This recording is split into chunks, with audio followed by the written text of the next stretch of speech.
Here's a detailed account of the life, activism, and legal saga of Nnamdi Kanu, how he rose to prominence, what he stood for, and what has happened to him over time. Early life and background. Nnamdi Kanu was born on the 25th of September, 1967, in Isiama Afara, Umuahia, Abia State, in what was then part of the secessionist region called Biafra. His parents, Ezi Israel Okwu Kanu and Ugwezi Nene Kanu, were traditional rulers, giving him a royal lineage in Igbo society.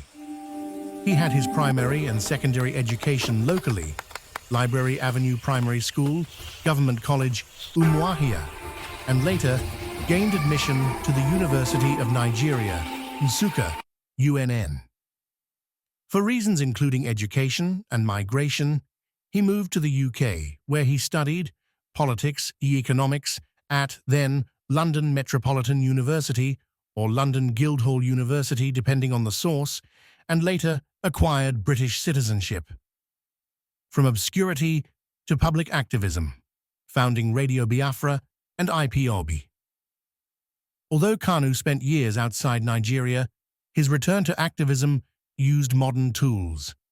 In 2009, he revived a London-based radio station under the name Radio Biafra, broadcasting messages calling for independence, or at least self-determination, for Biafra land, the old eastern region, Igbo heartland. Through Radio Biafra, he reached many Igbo people in Nigeria and diaspora, disseminating his views on marginalization, governance, injustice, identity, and the perceived need for Biafran self-determination. In 2014, Kanu formalized his movement. He founded Indigenous People of Biafra, IPOB.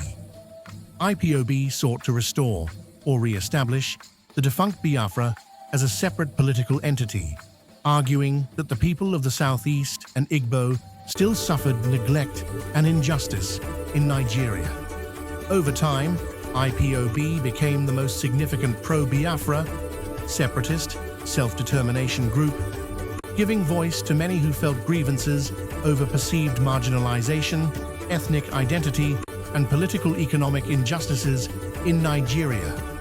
Confrontations, arrests, exile, and return Kanu's activism put him on a collision course with the Nigerian state.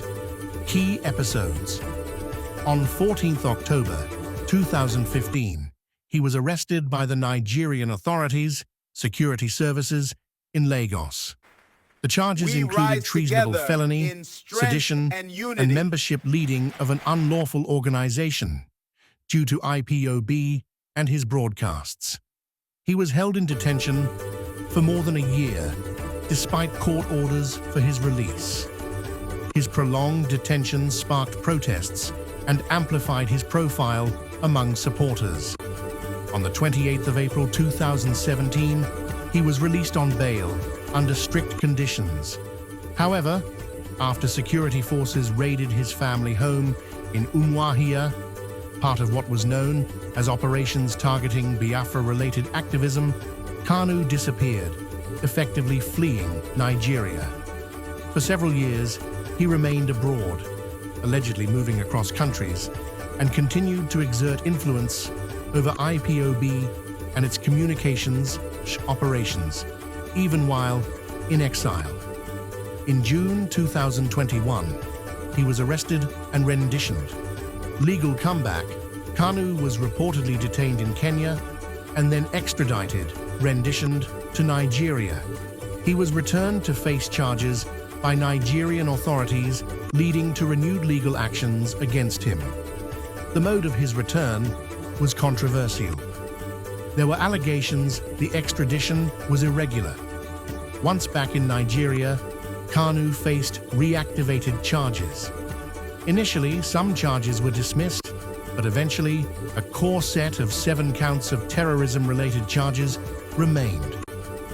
2021 to 2025. Trial, conviction, and life sentence.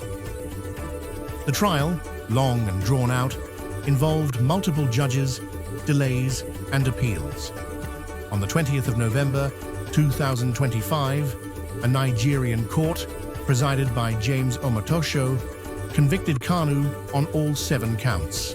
The charges included running such unlawful organization, incitement, issuing orders that led to violence, unlawful importation of broadcasting equipment used for Radio Biafra, etc. The court sentenced him to life imprisonment, some counts concurrently. Prosecutors had sought the death penalty, but the judge opted for life, citing international norms against capital punishment and mercy. During sentencing, Kanu reportedly protested, rejecting the court's legitimacy given his controversial extradition, and asserting that the charges were based on his speech and broadcasts, not actual violent acts. Significance, controversies, and legacy.